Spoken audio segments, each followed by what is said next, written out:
Today we're getting into the latest Tesla news, including the leaked Model Y with Cybertruck features, Model Y is available for $21,000 today, FSD transfers extended, and more, so let's get into it. First up today, while we await the upcoming Model Y refresh, Tesla has been making moves to make existing Model Ys in some markets even better. Over in China, the Model Y saw a slight revision recently that added in the LED interior accent bar that we saw on the recent full revision of the Model 3. This LED strip is becoming something of a unifying design feature of all of Tesla's future vehicles. It's a very slick new addition, but for older Model Y owners, not having it is just another way that this car is starting to comparatively show its age. Now, Tesla China is selling this LED light strip on the Model Y as a retrofit option for customers who own certain older Model Ys. For cars built between January 24th of 2022 and October 1st of 2023, owners can pay an equivalent of $180 to have this interior accent light installed in their car. It's really crazy to see this feature being added as a retrofit already in China when it still isn't even available at all in the US on the Model Y.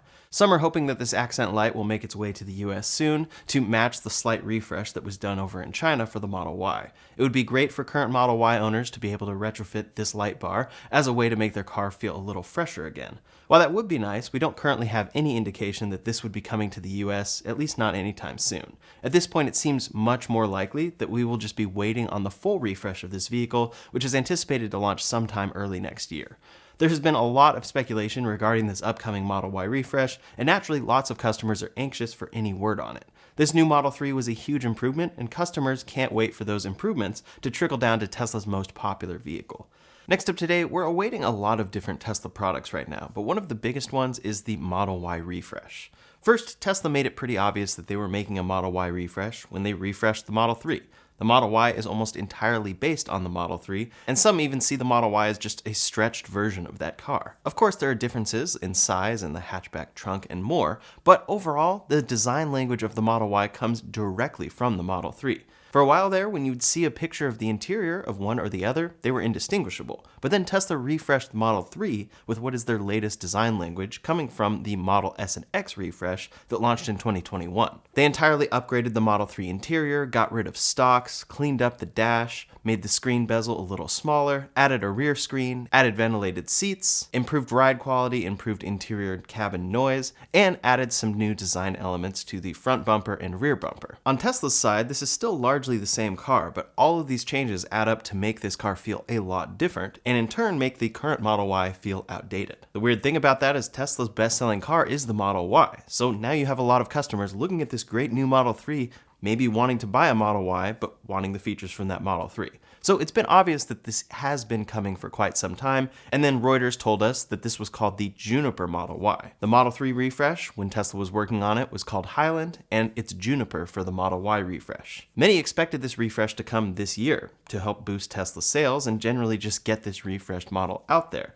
But Elon Musk and Tesla have been clear that that refresh is not coming this year. They have definitely communicated that very clearly so that customers don't wait if they're going to wait for that car. But we've started to see more and more leaks of this car. First, a Model Y covered up in the exact way Tesla covered up the Model 3 Highland was seen at the Rose Bowl. The side doors are the same as we'd expect, but the front and rear of the car are completely covered up, hiding what would likely be a design refresh there. Overall, based on that photo and just the general similarities between these cars in the past, we expected renders like these to be extremely accurate, taking all the design elements we're familiar with now with the refreshed Model 3 and putting them on the Model Y. However, while Tesla does like to simplify things, they sometimes do like to surprise us, and this latest leak is somewhat of a surprise. 2 images leaked on Reddit and then spread around the internet of the Model Y refresh, and they show us the first big change on this car, the rear light bar. On the refreshed Model 3, Tesla changed the simple T logo to the word Tesla spelled out, which somewhat comes from the Roadster design. Here on this Model Y refresh, we're seeing the same thing, except it's integrated into a functional light bar that is actually lit up red right here. On top of that, we can see the bottom of the new rear taillights that are likely coming straight from the Model 3. If you're familiar with the Model Y, this is pretty obviously the Model Y's hatchback trunk shape.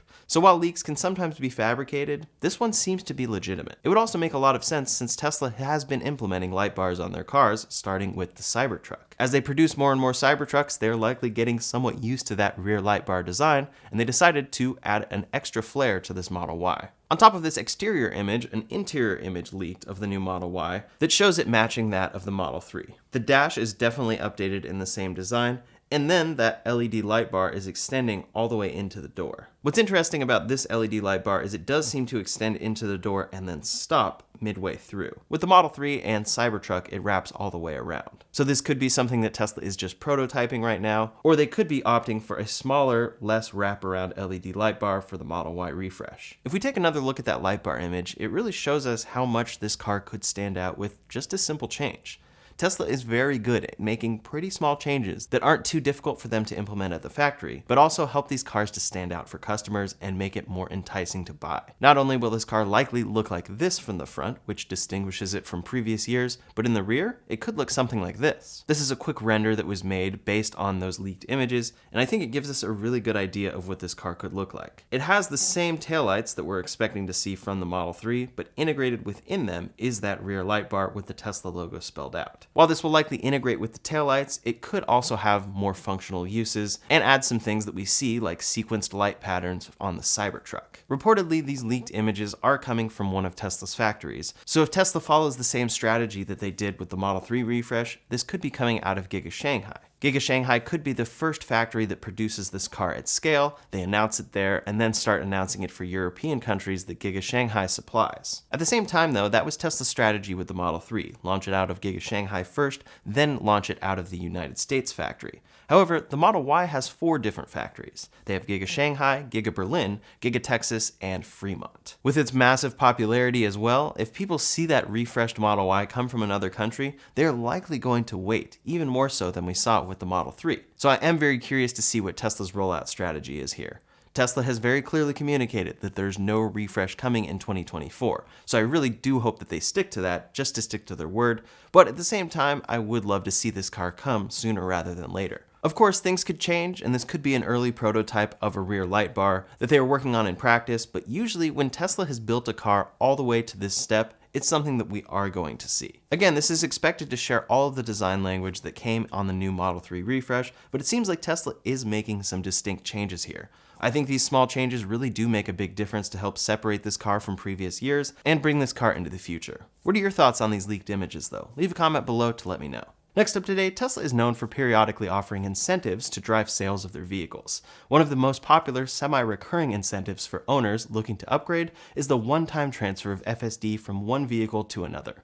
Normally, when you purchase Tesla's full self-driving package, there's an expectation that the software will stay with that car forever, regardless of whether you keep the vehicle or not. This incentive has been offered a few times over the years, and it's always very popular for customers who might be looking to upgrade their car, but want to keep their purchased software. Tesla once again brought back this incentive a few weeks ago, but just recently amended it to make it even more attractive. Now, if you're a Tesla owner who has enhanced autopilot, but not full FSD functionality, Tesla is offering you a special discount should you choose to upgrade your vehicle. In a recent email to customers, Tesla said, upgrade your enhanced autopilot to full self-driving supervised and transfer it to a new Tesla purchase to get $1,000 off your new order. This seems like a pretty good deal and will be a great incentive for anyone who was looking into buying a new Tesla.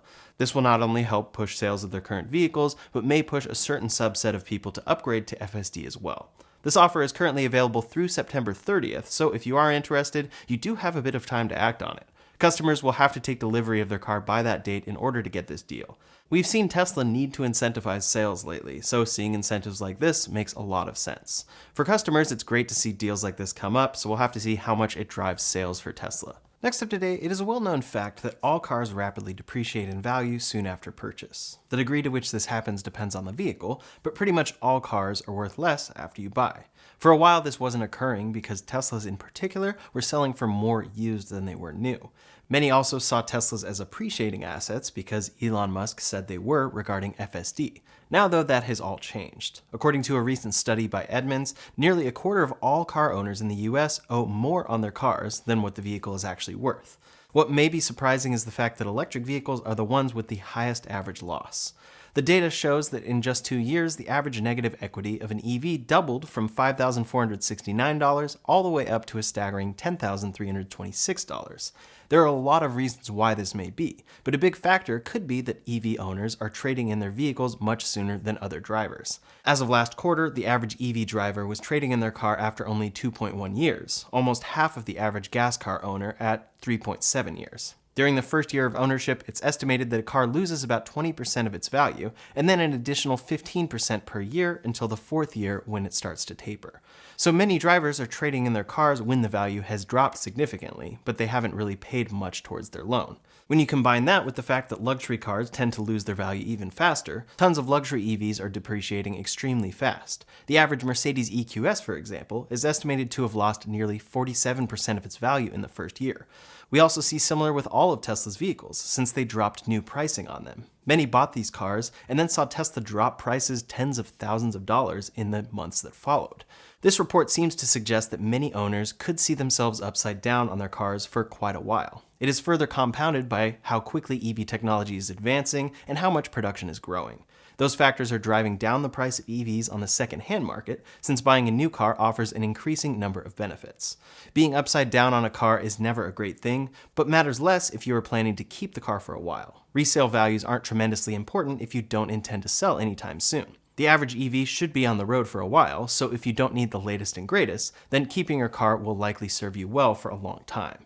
When you buy a car, you should go into it knowing that you aren't going to make money off of selling it. However, it's undeniably a distressing trend to see so many owners upside down on their loans right now. With that said, this can be good news for new buyers. The price turning point in many people's minds for EV adoption is $25,000. Ultimately, that's for a new EV, but today we're already seeing the world's best-selling car, an EV, come down to that price. When looking at used Model Y pricing on Edmunds, we can see many long-range models as low as $25,000.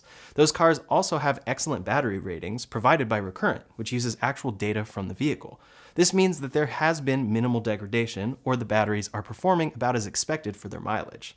What's especially crazy about these Model Ys for sale under $25,000 is that they qualify for the used EV tax credit of $4,000. The price cap for that particular credit is $25,000, so this may enable some customers to buy a full long-range Model Y for $21,000. That's an incredible deal, and these cars are popping up in California, New York, New Jersey, Pennsylvania, Maryland, Nebraska, Wisconsin, and Texas. This trend is set to continue, and Tesla isn't really slowing down production on that car, so the future of affordable EVs is looking bright. Already, very good used ones are on the market and can be obtained for incredible pricing. To me, this signals even further that it's time for Tesla to refresh this car so that it truly stands out from an older one with higher mileage, but at half the price. Next up today, when the Cybertruck was initially unveiled back in 2019, it drew a lot of attention for its unique aesthetic, but also for its promised range. At the time, the top trim of this truck was promised to cost $69,900 and get over 500 miles of range. When this truck was released just last year, many customers were disappointed to see that the equivalent tri-motor trim costs $99,990 for only 320 miles of range. That's still a respectable range, and there has been a lot of inflation since that initial unveil event, but undeniably they missed the mark on the price and range by quite a bit. To compensate, Tesla announced that they would eventually sell a range extender battery that could be installed into the truck bed that would add approximately 120 miles onto your range. Now, many months later, we don't have any word on when this battery will be releasing, but we do know that it has a few quirks and caveats. To start, we learned a while ago that when this battery is installed, it takes up nearly a third of the truck's entire bed.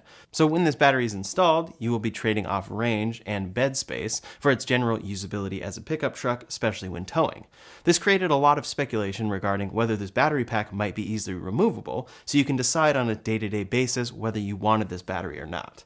Now, Tesla has officially announced that this battery needs to be installed by them at one of their service centers. The Cybertruck's lead engineer posted on X that, quote, any range extender offered by Tesla will be structurally mounted so it's safe in a crash. This reasoning makes sense since any battery that adds over 100 miles to a big truck will undoubtedly be very large, but this news will be disappointing for many. To get a range even close to the Cybertruck's original 500-mile estimate, you will have to permanently give up a big chunk of your bed space. We know that this battery will cost $16,000 as well, and Tesla has allowed Foundation Series customers to pre-order this. That's a big price increase on an already expensive vehicle right there. The added range and towing capacity could be very compelling for some customers, but the high price tag and inconvenience could be enough to dissuade many. We'll have to see. Another long-awaited feature for the Cybertruck is full self-driving. Even though every Cybertruck that's on the road right now has paid for FSD through the Foundation Series upgrade, Tesla has not yet released the software for this vehicle. This is due to the necessary added training that Tesla has to do in order to make that software work on this truck, which is larger and more advanced than any consumer vehicle that Tesla has made before. During a recent Q&A session, Elon Musk announced that FSD should be arriving this coming August. On July 28th, he said, quote, "At some point in the next 2 to 4-ish weeks, it should work on the Cybertruck. I'm not sure the exact timing because we just have to test it and make sure it works well. But 12.5 is where a lot of things come together, where we upgrade the highway stack to the latest version." For all current Cybertruck owners, this should be very exciting, as now they will finally have Tesla's cutting-edge software package available on what is their most technologically advanced vehicle ever. We'll see if Tesla can keep to that timeline and how smoothly the launch will be when it actually comes. Next up today, a consistent and reliable battery pipeline is one of the most important parts of producing electric vehicles. Tesla has a number of suppliers around the globe for the 4680 cylindrical battery cells that power many of their different vehicles. In order to contend with growing demand for EVs, many of these suppliers are greatly expanding their production capabilities to feed the ever-growing slew of EV manufacturers. Final preparations for an upcoming LG factory in South Korea are underway, with production of 4680 battery cells expected to begin soon. During their Q2 conference call, a lead for the company's battery division reported that the 4680 production line had been completed ahead of schedule, and that production should start in late Q3 or Q4 of this year. Previous reports suggested that the company was planning on having the line up and running by August, but their initial scheduling could shift it to later within their timeframe. Its initial production capacity is expected to start at 8 gigawatt-hours of annual capacity output, which should be enough to power around 110,000 EVs. While Tesla is likely going to be one of their biggest customers, the company is also deep in negotiations with other automakers to supply their 46 series cells out of that factory. In addition, LG is also working on a major factory in Arizona, which will further supply 46 series cells to clients primarily in the US. Battery production is greatly expanding around the globe, and as availability increases, prices should consequently decrease. Developments like these speak to the global viability for the future of electric vehicles, and hopefully this will do a lot to get them into as many customers' hands as possible. Last up today, some updates from other automakers. While every company has their plans set on greatly increasing their EV market share, GM in particular is claiming they are close to entering their next big sales cycle. The automaker revealed in their recent Q2 earnings report that they had beaten sales estimates and had a, quote, encouraging quarter. In order to boost their market share, the company is planning on greatly expanding production of vehicles like the Chevy Equinox, as well as launching new vehicles in their GMC and Cadillac sub-brands. To start, they are planning on scaling production of their Equinox EV, whose affordable price and 300-plus mile range they think will be compelling to many customers. While the current base trim starts at almost $42,000, they will be launching a cheaper trim later this year that starts at $34,995. Additionally, all models of this car are eligible for the $7,500 EV tax credit. More affordable EVs are still a big gap in the market, and this cheaper Equinox could do a lot to boost sales. Over the next year, GM will be introducing many new vehicles to its lineup, including the GMC Sierra EV, Cadillac Optic, Escalade IQ, and Celestiq. Additionally, the next generation of Chevy Bolt will be arriving next year, which they claim will be the most affordable EV on the market. Many will surely be excited to see the return of that car after the previous iteration was discontinued last year. Currently, GM is also not making a profit off of their EV division, but they are planning on reaching positive variable profits by Q4 of this year. Still, this all comes after GM scaled back their EV production target from 300,000 down to just 200,000. Generating demand has been tricky for many of the world's legacy automakers, but as EV prices start to creep down, we'll see if that is able to convince many more customers. That's all the latest Tesla news for today, so in the meantime, if you want to see a full breakdown of Tesla's leasing process, you can check out that video linked up here or in the description below. Thanks so much for watching, and I'll see you on the next one.